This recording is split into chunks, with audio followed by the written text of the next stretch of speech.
So hello, what's up mga ka-J-Vlog? Welcome ulit sa panibagong video, and for today's video, bibigyan ko kayo ng 5 reason why you should purchase itong entry level or budget smartphone today ni Vivo, ang Vivo Y19s. Sulit kaya to? Tara mga ka-J-Vlog, check natin.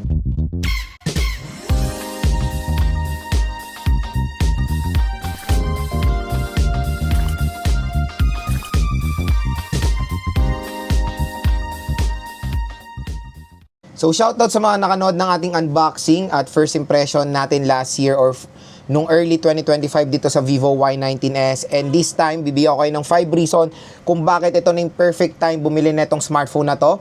So yun nga, ano nga muna ba ang kanyang SRP?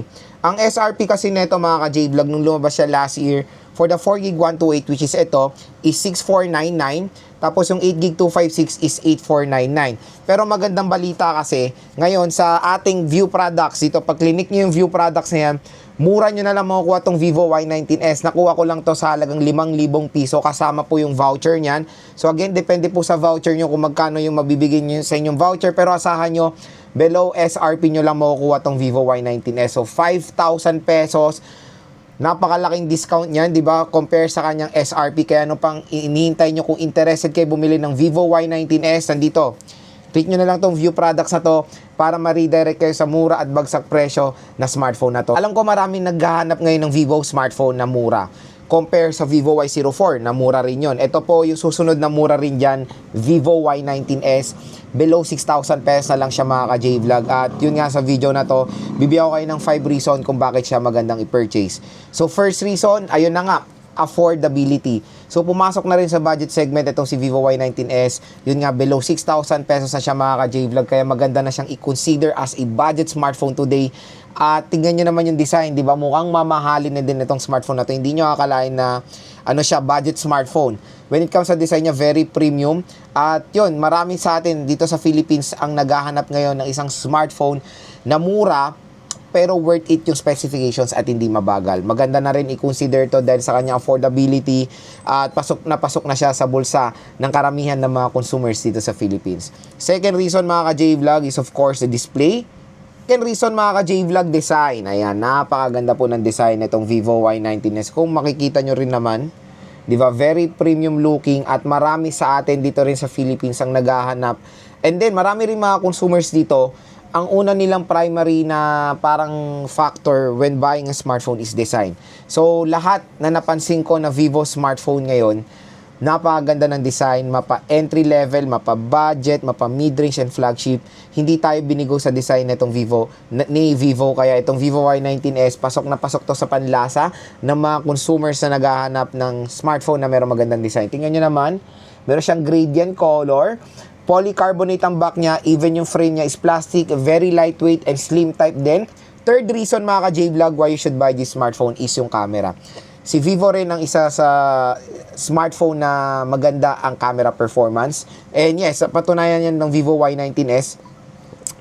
Napakaganda rin ng camera na itong smartphone na to. Dual rear camera system with 50 megapixel camera. So again, kung naghahanap kayo ng isang smartphone na merong magandang camera performance, maganda rin i-consider itong si Vivo Y19s. Fourth reason mga ka-J-Vlog is of course yung battery. Napakakunat ng battery niya, 5,500 mAh na removable battery. Pero the sad part when it comes sa kanyang battery, yung kanyang charging rate is 15 watts lang. So medyo mabagal yung charging rate niya for its price tag na 5,000 pesos. I think at least is minimum is 18 watts. Pero 15 watts lang ang nilagay nila dito. Doon nga lang sa SRP niya na 6K and 8K, hindi na talaga bagay yung 15 watts. Paano pa kaya? Na binabaan na nila yung presyo, hindi pa rin bagay. Pero maganda naman dito yung battery niya makunat, and maraming consumers sa atin naghahanap din ng smartphone na merong makunat na battery na ginagamit din nila pang araw-araw.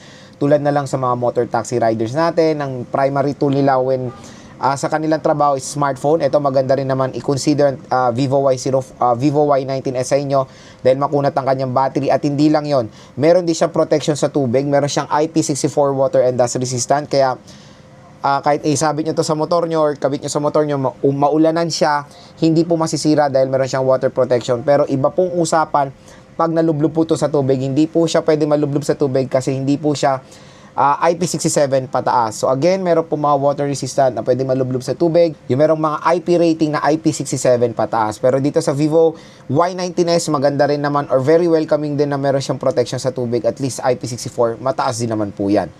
At ang pinakalas mga J-Vlog sa kanyang chipset. So the chipset is very reasonable din naman sa kanyang presyo.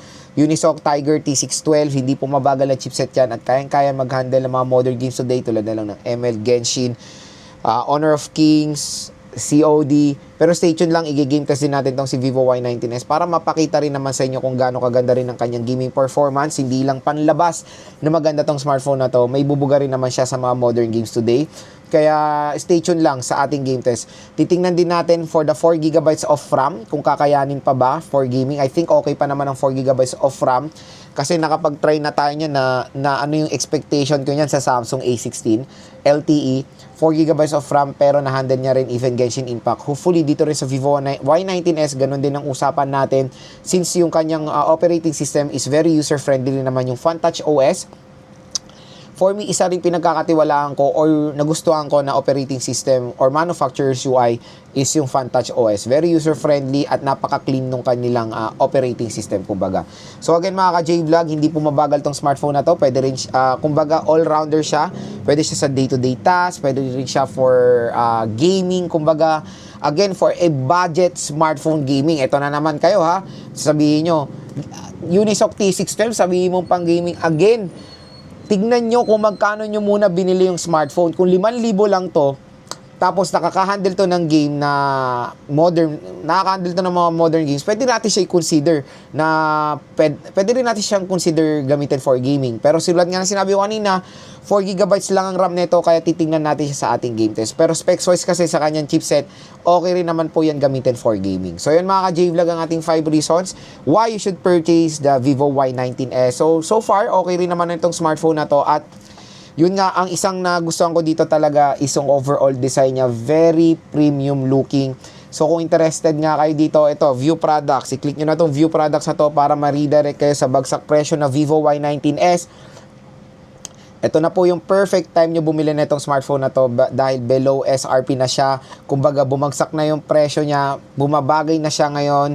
Yung specs niya bumabagay na sa kanyang presyo kasi yung display rin nito sa mga hindi nakakalam is HD Plus 720p na hindi bagay doon sa kanyang SRP. Pero ngayon sa 5K, minimum na makikita natin is HD Plus 720p. So, maganda rin naman yung display niya. Punch hole, large display, and 90Hz screen refresh rate. So, ano pang hinihintay nyo? Add to cart nyo na itong Vivo Y19s dahil isa rin to sa napakagandang budget smartphone today.